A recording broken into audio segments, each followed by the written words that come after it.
Salut à tous, c'est le professeur Titube et on va faire une vidéo qui parle de gin tonic parce que il y a des choses à dire, il y a vraiment beaucoup de choses à dire. Surtout je reviens d'Espagne en fait et là-bas ils en consomment beaucoup plus que chez nous. Chez nous c'est quand même très régulièrement ce type de gin avec du Schweppes. Je dis pas que c'est pas bon, je dis que on va aller plus loin que ça, on va faire le gin tonic, le vrai, le parfait du gin tonic, le perfect ginto. On va faire ça aujourd'hui. Alors pour ça, forcément, il vous faudra quoi? Le gin tonic, c'est simple, hein. C'est vraiment simple. Sur le papier, c'est simple. Sur le papier, il faut un gin, un tonic et une garniture. C'est tout. Alors, ça peut paraître simple, mais finalement, maintenant que je connais un peu le gin, grâce à mes copains de Alpha Spirit, qui produisent un des meilleurs gins que j'ai jamais goûté, si ce n'est le meilleur, hein. Grâce à eux, j'ai pu découvrir un monde fabuleux, un monde vraiment fabuleux. Donc, on va déjà ouvrir cette boîte parce que j'avais des verres à gin tonic en fait à la maison, mais je les ai pétés les deux. Je les ai pétés les deux pendant un live d'ailleurs. Les deux pendant un live, je les ai pétés. Et donc voilà, ce qui est bien, c'est que chez Carrefour, j'ai pu me procurer ça. Donc il y a 6 verres à gin tonic. Vachement plus solide que ceux que j'avais avant. Voilà, on va faire un petit peu de vaisselle avant de les utiliser, hein. Voilà, des verres comme ceci. Ce qui est bien, c'est qu'ils donnent un jigger japonais avec et une cuillère à mélange, comme si je n'en avais pas assez. Mais la cuillère à mélange, je la trouve de très bonne qualité en tout cas, j'ai l'impression. Ouais, elle est de très bonne qualité, rien à dire. Ouais. Franchement, elle est très très belle. Juste moi, je préfère quand il y a le bout plat. Vous allez comprendre pourquoi. Je préfère quand il y a le bout rond et plat. Vous allez comprendre pourquoi, parce que de toute façon, je peux utiliser celle-là aujourd'hui, ni ça d'ailleurs. Mais par contre, on va utiliser ce verre-là, ça c'est clair. Je vais ranger ça. Ok, je l'ai peut-être posé sur la gamelle du chien, mais il n'est pas là, il est en train de dormir. Donc, je vais le laver, mais aussi, voilà. Il faut aussi un jean, forcément, il faut un jean. Alors, ah bah il se réveille. Alors, niveau jean, c'est à votre convenance, sachant que chaque jean est différent. Il y a les Old Tom par exemple, les Old Tom sont quand même très basiques, après on peut partir dans les jeans qui sont vachement travaillés. Encore une fois, je vais parler de mes copains de Alpha Spirit qui eux, dedans il y a de la baie de cassis, c'est super bon, il y a de l'Ormindia qui vient de la Manche, voilà, et c'est travaillé avec du Calvados, tout ça, enfin des produits bien normands. On a à la grappe de Montpellier, avec des plantes méditerranéennes. On a forcément du japonais, qui utilise du poivre japonais et pas mal de produits qu'on trouve qu'au Japon, comme de la peau de yuzu par exemple. C'est voilà, c'est super. En France, on sait faire du basique, hein. C'est très classique, très efficace. Citadel, j'en ai parlé dimanche dernier. Et après, on va dans l'entrée de gamme. Voilà, il m'en reste un petit peu. Moi, je fais des jeans arrangés avec, des jeans infusés. Voilà, je ne me sers pas de ça pour faire du cocktail. Après, il y a pour le cocktail, hein, très efficace. Le Bombay Saphir, vraiment, vraiment très efficace. C'est un dry gin classique comme le Tanqueray, hein. Efficace aussi. Voilà, c'est.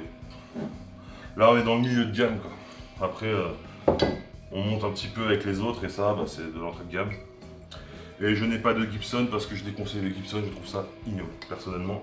Ça ne devrait même pas s'appeler gin. Alors, ensuite, sachant que un ginto, c'est une part de gin et 2 parts de tonic. Donc il ne faut pas négliger le tonic. Le Schweppes, tout ça, non. Si on veut faire un vrai truc dans les règles de l'art, je dis bien, hein, si en soirée, boutique de Schweppes, hop, Gordon, ça l'air, on se bourre la gueule, c'est parti. Là, on va déguster quelque chose.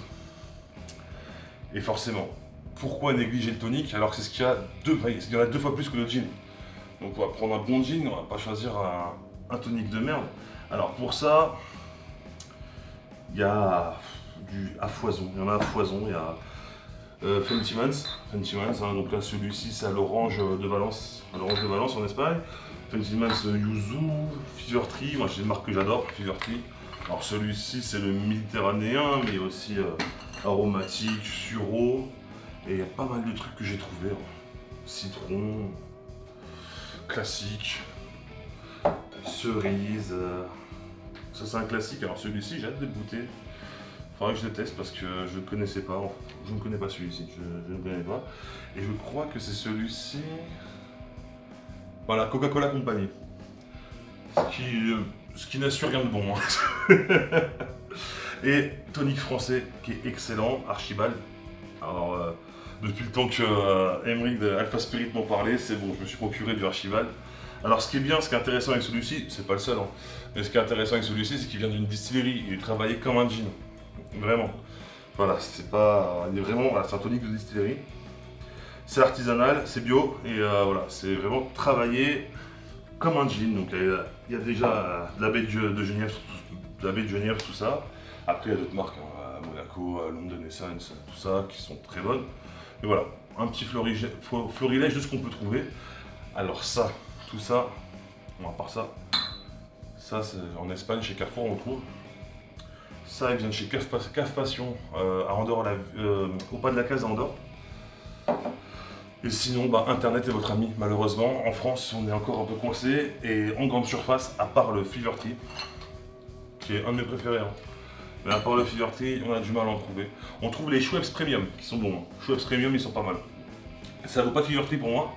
Mais Schweppes Premium sont pas mal, à ne pas confondre avec Schweppes tout court. Je crois que j'en ai à tout. 12 seconds later. Voilà, les Schweppes Premium se présentent comme ça. Alors celui-ci c'est matcha, celui-ci c'est lemon quinine. Voilà, c'est un peu plus haut de gamme que le Schweppes en bouteille en plastoc ou classique. Voilà, la forme des bouteilles n'est pas la même, on peut pas se tromper. Et puis de toute façon sur le pack c'est écrit premium. Donc voilà, c'est situé. Je fais un peu de vaisselle et on se fait un petit gin tonic. Je vais un peu trahir les copains là, mais je vais le faire au gros coup. Parce que je viens de l'acheter et j'ai vraiment envie de goûter. Donc ça fait très longtemps que je ne l'ai pas goûté en fait. Ça fait très longtemps que je ne l'ai pas bu. En fait, je l'ai vu une seule fois et je l'avais goûté, j'avais aimé. Donc voilà, on va faire ça au gros coup. A tout de suite. 2000 years later. Voilà, j'ai sorti les glaçons, le tonic du frigo parce que là ne sont pas frais. J'ai pris, pour le coup, pour celui-ci, j'ai pris un tonic très classique, hein, donc pas aromatisé ni rien, de chez Fever Tree évidemment. Un Jigger 5, parce que comme je disais, une part, deux parts, je pars sur une part de 5 centilitres de gin, donc on va mettre 10 de tonic. Des glaçons évidemment, un verre, une cuillère cette fois-ci avec cette extrémité là. Vous allez comprendre pourquoi. Et pour la garniture, j'ai choisi une rondelle de citron vert. Pourquoi j'ai choisi ça? J'en savais rien, mais il y a l'application Ginventory, qui est une application donc smartphone, où vous tapez, bon, pas tous les gins évidemment, mais il y en a quand même beaucoup. Vous tapez votre gin ou vous tapez votre tonic, et ils vous diront ce qui va le mieux avec. Alors moi par exemple, j'ai tapé Roku Gin, et ils m'ont dit de choisir un tonic classique, et ça en garniture. Alors en garniture, attention, après on peut partir très loin. On peut partir sur n'importe quel baie, n'importe quel fruit. Moi, ce que j'aurais peut-être voulu faire, à la limite avec celui-ci, ça aurait été peut-être de souvenir, c'est une rondelle de citron vert, mais aussi avec une petite rondelle d'orange, ça aurait été parfait je pense, mais je n'ai pas d'orange. Après, pour certains gins, on peut utiliser de la citronnelle, une branche de sapin, du poivre, des baies de cassis, des mûres. Voilà. Pour ça, c'est freestyle. Hein. Du couscous, les couilles de votre chien, j'en ai rien à foutre. Hein. Après, justement, c'est là qu'il faut être créatif. Mais là, on va faire le parfait ginto. Alors, on remplit le verre.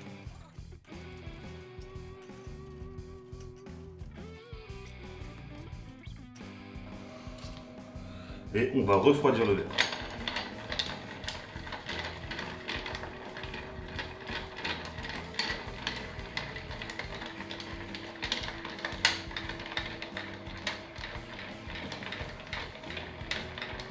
Alors, évidemment, ça a sûrement fait de la flotte. Et j'ai oublié. Non, elle est là.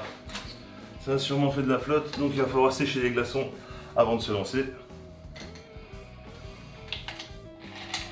Voilà, on retire un maximum d'eau, parce que l'eau c'est de la merde. Et ensuite, le gin.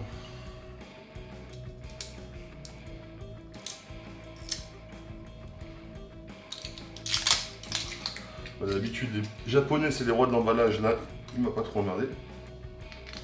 J'adore.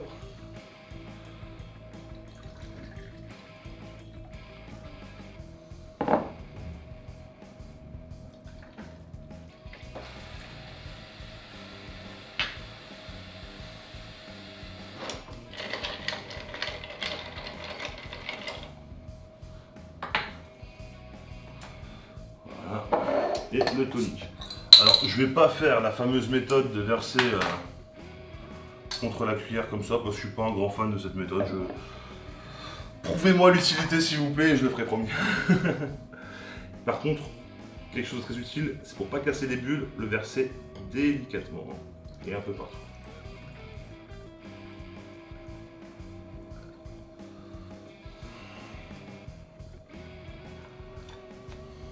Voilà.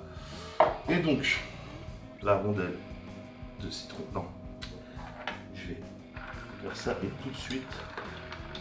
Voilà. Mélanger un petit peu, mais on va pas casser les bulles. Ça serait dommage. Voilà, et vous avez votre parfait gin tonic. Alors moi, sinon, si je peux vous conseiller quand vous faites avec un Old Tom, un gin très basique, ce que je fais, là je ne l'ai pas fait parce que je voulais faire la perfection. Mais ce que vous pouvez faire, c'est, avant de mettre le gin, presser un quartier de citron. Et juste ça, un tout petit quartier de citron vert ou de citron jaune, et vous pressez par-dessus les glaçons.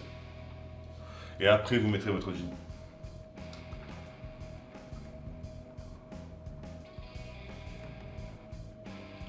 Voilà, c'est le parfait gin tonic.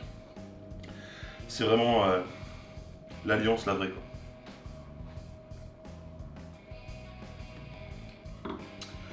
Donc voilà, maintenant vous savez faire comment on fait le vrai gin tonic.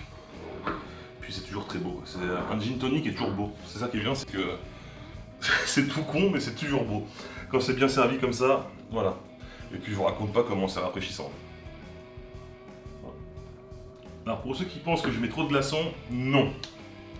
Plus on en met, moins ça fondra. Et en plus de ça, vous avez bien vu, hein, avant de verser, bon, le tonic était très très frais. Le tonic était très très frais. Le gin, non, mais vous inquiétez pas. Parce que le gin, on l'a bien versé pour qu'il coule sur les glaçons. Donc une fois au fond du verre, en fait, il est déjà à la température des glaçons presque. Un peu moins évidemment. Le verre était refroidi, donc même au fond du verre, eh ben, ça restait froid. Le tonic était bien frais. On a remué un petit peu. Le temps que les glaçons fondent, vous avez le temps d'en boire 4. Ne vous inquiétez pas.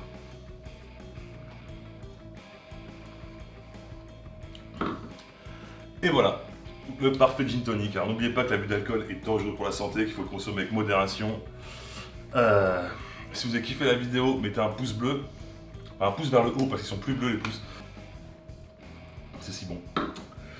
Surtout, n'oubliez pas un bon gin, un bon tonic, une bonne garniture. Vous trouverez ça sur l'application Ginventory si vous voulez. Je vous l'écris là, ici. Et non, je ne mettrai pas de lien parce que je suis pas sponsor. Donc voilà. Et bah voilà, vous avez le parfait gin tonic. Alors n'oubliez pas hein, que tout s'associe, mais pas n'importe comment. C'est ce qu'il faut retenir le gin tonic. Et surtout, il faut bien le servir. Sauvez Old Tom, abonnez-vous. À mercredi prochain.